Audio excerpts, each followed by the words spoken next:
Hello everyone, welcome back to brain power classes. आज हम economics का chapter number 5 class 11th rural development in India start करने वाले हैं। ये चैप्टर बहुत इंपॉर्टेंट है बिकॉज इंडिया की मेजॉरिटी ऑफ पॉपुलेशन विलेजेस में रहती है और रूरल डेवलपमेंट डायरेक्टली कंट्री के इकोनॉमिक डेवलपमेंट से कनेक्टेड है। हम इस चैप्टर में समझेंगे रूरल डेवलपमेंट का मीनिंग, उसका importance, occupational structure, agricultural credit, NABARD, cooperative banks, regional rural RRBs और कंप्लीट रूरल फाइनेंस सिस्टम। तो लेक्चर को एंड तक देखो बिकॉज चैप्टर थ्योरी बेस्ड है, बट अगर प्रॉपरली समझ गए तो एग्ज़ाम में इजीली स्कोर कर सकते हो। So let's begin with the chapter. So let's first see introduction of the chapter. So introduction का फर्स्ट पॉइंट देखो, first line, Indian economy is predominantly a rural economy. मतलब एक फेमस लाइन है जो India lives in villages मतलब जैसी है। इसका मतलब है इंडिया की मेजॉरिटी ऑफ पॉपुलेशन विलेजेस में रहती है और उनका जो लाइवलीहुड है एग्रीकल्चर है और रूरल एक्टिविटीज़ पर डिपेंड करता है। तो इसमें देखो, according to 2011 census, the country's rural population is 83.25%. Crores. That is 68.8% of the total population. So, इस सेंसस के मुताबिक अकॉर्डिंगली 2011 के सेंसस के अकॉर्डिंगली अराउंड 68.8% जो पॉपुलेशन है रूरल एरियाज़ में रहती है और 83.25 करोड़ पीपल जो है वो विलेजेस में रहता है। इसलिए रूरल डेवलपमेंट इंडिया के इकोनॉमिक ग्रोथ का इम्पोर्टेंट बेस है। अगर विलेजेस को डेवलप करना होगा तभी इंडिया डेवलप होगा। मीनिंग क्या है इसका? Meaning of rural development, rural development का मतलब होता है सिर्फ एग्रीकल्चरल इम्प्रूव करना नहीं होता है, बल्कि rural development means overall development of rural areas to improve the quality of rural life of people, ये होता है। तो यहाँ पे देखो, rural development, the concept of rural development was born in the context of agriculture and it remained for a long time with development in India.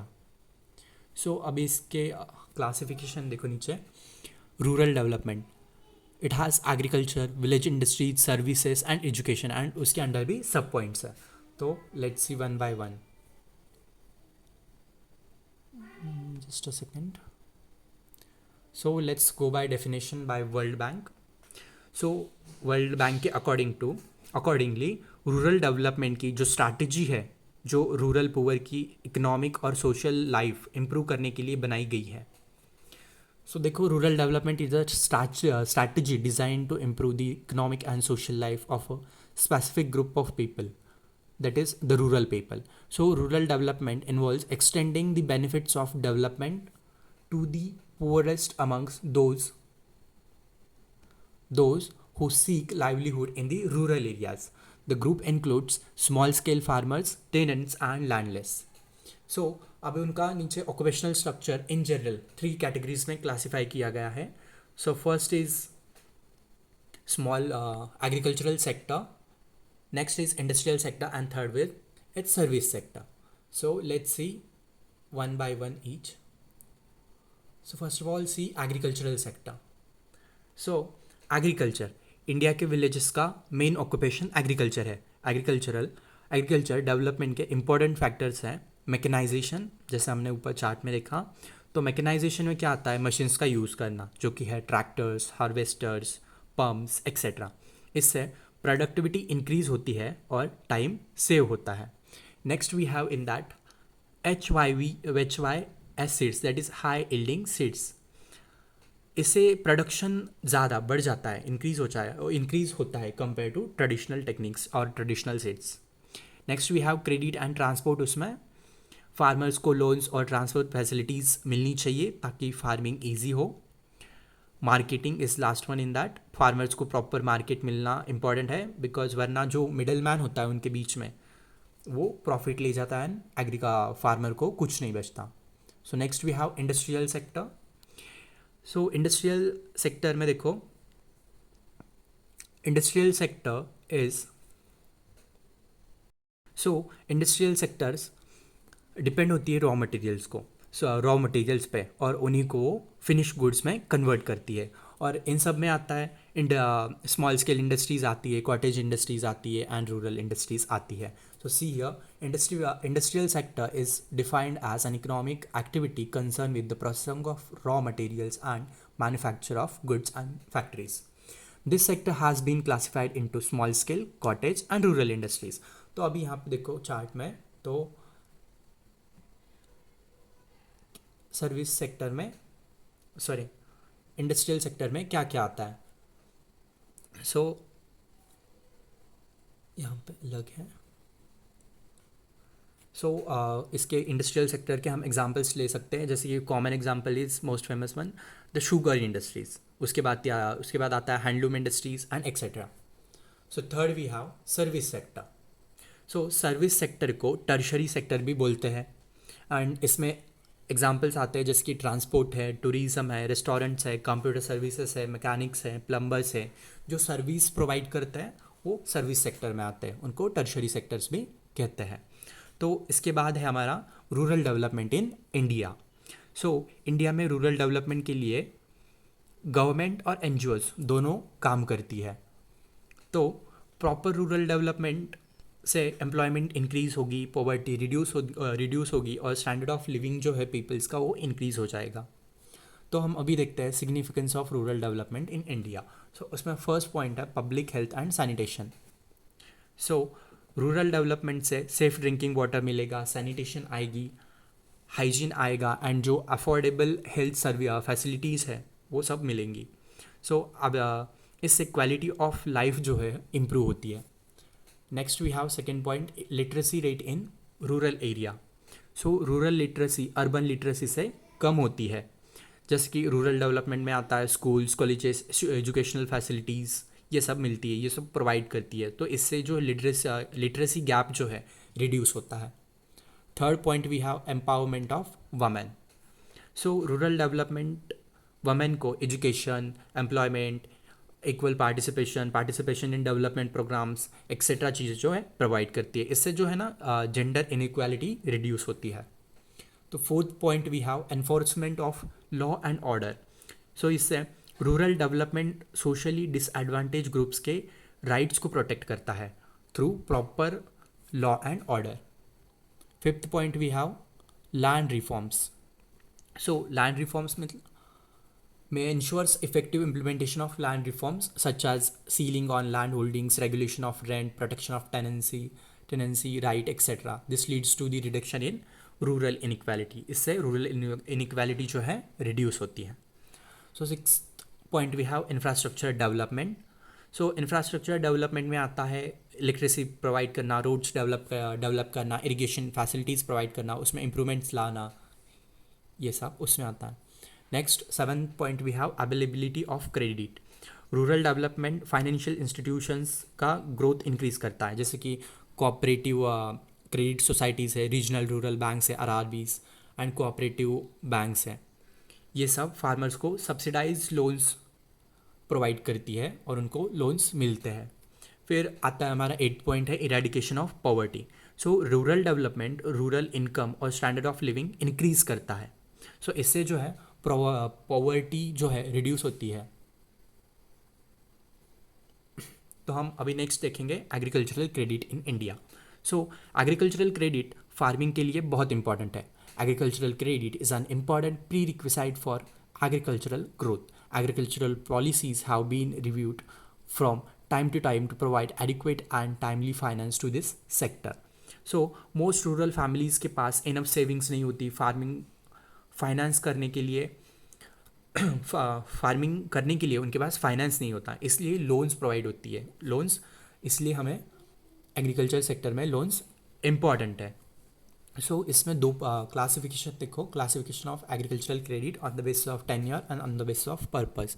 So on the basis of tenure we have 3 sub types, that is short term, medium term and long term. And on the basis of purpose we have productive and unproductive. So let's go by types of agriculture credit on the basis of tenure. So first we have short term credit, that is up to the 2 years. Agricultural credit here loan is given for, it refers to the loan not exceeding 2 years. So it is required for meeting the short term requirements such as fertilizers, HYV seeds, and social ceremonies, etc. Next, we have medium term credit, that is for the period of up to 5 years, and it is used for buying cattle, agricultural equipments, digging canals, and etc. Long term credit, that is more than 5 years, generally required to buy tractor, making permanent improvements on land, and etc. Now we have second type in that, purpose. So on the basis of purpose is productive and unproductive. So productive credit is production से related loans होती हैं, जैसे tractor purchase, land purchase, machine purchase, seeds purchase, etcetera. These loans increase the productivity. And next we have unproductive. Unproductive credit is used for personal consumption and unrelated to productive activity. So examples include loans, for example, for expenditure on marriage, religious ceremonies, and etc. So इससे जो है ये production increase नहीं करती, personal uses के लिए होते हैं, जैसे such as marriage expenses and religious ceremonies. Next we have sources of agricultural credit in India. So in this we have two types, non-institutional sources and institutional sources. Non-institutional sources. The non-institutional finance forms an important source of rural credit in India, constituting around 40% of total credit in India. The interest charged by the non-institutional lenders is usually very high. The land or other assets are kept as collateral security. So ये traditional credit sources होती है, interest rate बहुत high होता है. सो इनमें basically दो आते हैं सब टाइप्स में. Money lenders is the first one and the second one is other private sources. So money lenders, villages में मनी लेंडर्स कॉमन होते हैं और उनके मनी लेंडर से प्रॉब्लम है, जैसे कि हाई इंटरेस्ट रेट्स होती है, फार्मर्स की प्रॉपर्टी जो है उनके मॉर्टगेज कर देते हैं. And next we have other private sources, traditional landlords, commission agents, etc. And in that we have second B option as credit from relatives, friends, etc.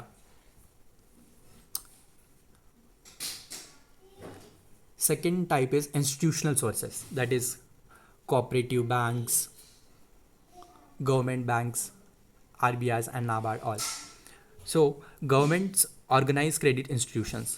Goal is to provide farmers को timely और affordable loans provide करना होता है at low interest rate. So first in this first is the NABARD. It is national bank for agriculture and rural development. So it was established in July 12, 1982 with a paid up capital of 100 crores, 50-50, 50% by RBI, that is 50% contribution by Reserve Bank of India RBI and 50% by Government of India. So इसका purpose था कि agriculture और rural development को finance provide करना है. And NABARD provides credit for agriculture, small scale industries, cottage industries, handicrafts and etcetera. And today NABARD is fully owned by the Government of India. Next we have rural cooperative credit institutions. So in this we have two types, short-term credit cooperatives and long-term credit cooperatives. So in short term, three-tier structure is there. First is primary agricultural credit societies that works on local level, DCCB that works on district level, district central cooperatives works, SCB that works on state level, state cooperative banks. And next we have long-term cooperatives जो long terms loan provide करती है. It includes two types, primary cooperative agriculture and rural development banks. ये जो है village levels पर काम करती है. And state cooperative agriculture and rural development banks state level पर ऑपरेट करती है. Third type in institutional we have commercial banks. So commercial banks rural areas में ब्रांचेस ओपन करके लोन्स प्रोवाइड करती है. And fourth we have regional rural banks, that is RRBs. So RRBs are established under RRB Act 1976 to cater to the needs of rural poor.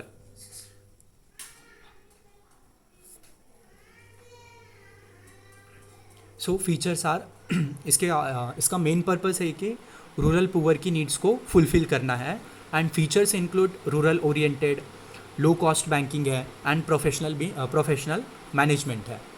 So next we have micro finance institutions.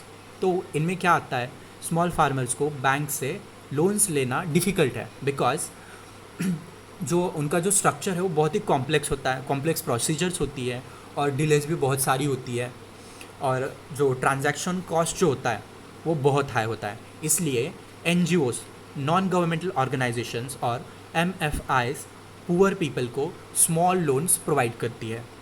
सो यहाँ पे हम इस 5th chapter rural development in Indian economy पूरा देख लिया हमने.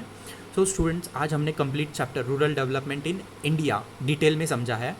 इसके सिर्फ पॉइंट्स याद रखना, इंपॉर्टेंट पॉइंट्स जो है कि rural development means overall village development होती है एंड जो एग्रीकल्चर रूरल इकोनॉमी का सबसे बेस है. एग्रीकल्चर जो है रूरल इकोनॉमी का बेस है. एंड थर्ड इज़ कि एग्रीकल्चरल क्रेडिट फार्मिंग के लिए इम्पॉर्टेंट है. And fifth one is NABARD और RRBs रूरल फाइनेंस में मेजर रोल प्ले करती है. RRB का नाबार्ड का कंसेप्ट क्लियर करके रखना क्योंकि उसके ऊपर एग्ज़ाम में क्वेश्चन आता ही है. अगर विलेजेस डेवलप होंगे तो इंडिया के इकोनॉमिक डेवलपमेंट ऑटोमेटिकली फास्ट होगा. हमने प्रीवियस वीडियो में ऑलरेडी एक्सरसाइज डिस्कस की है और उसके क्वेश्चन आंसर्स भी दिए हैं. तो इस वीडियो के डिस्क्रिप्शन में इस चैप्टर के जो इम्पोर्टेंट क्वेश्चंस है वो दे दिए जाएंगे. सी यू इन नेक्स्ट वीडियो.